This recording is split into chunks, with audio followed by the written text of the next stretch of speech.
Doing the process elimination, what do you think it could potentially be? I really am unsure at this point, but because this is a rebuild, there's a lot of potential areas for problems, so.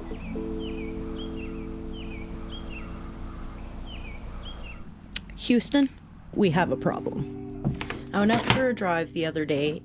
Midway through, Ryan asked me if my headlight was on, which I thought was strange because I don't have a button to shut it off. So come to find out, somewhere along our ride, my headlight decided to pop a fuse. Now, it's happened maybe a few times in the past little bit, and I didn't really change anything for it to start popping fuses. It's now been probably the third fuse that I've changed, and it's still popping fuses. So today we're gonna figure out what's causing the issue.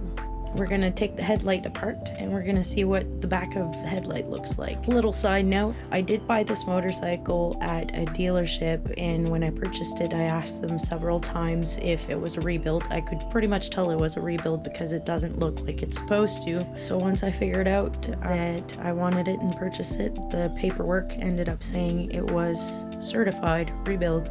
Surprise. So there are tons of little nooks and crannies that I've discovered along the way. Let's get this started. So as you can see, this is supposed to be a plug and play, but I think we're gonna go and take those wires apart. At least take off whatever is on here.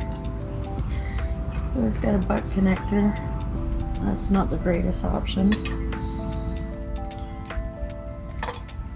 We've got another butt connector.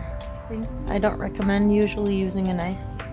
In a situation like this where there's so much slack, it doesn't even look like they've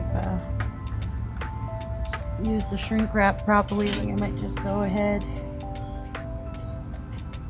and find myself a knife.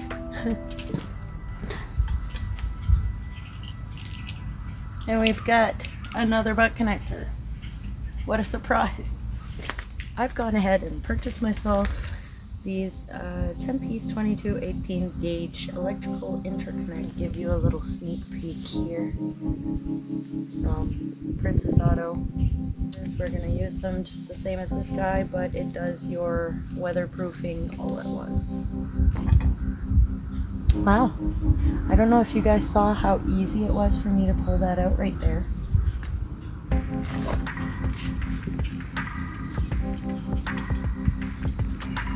The little tricks of the trade. Sometimes you can repurpose your stuff by literally squeezing the opposite direction.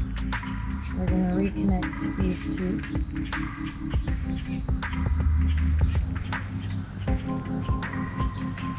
It's kind of not a fun situation. They didn't leave me much to play with here.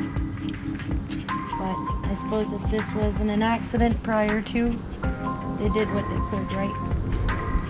So right here, as you can see, I have connected my wire.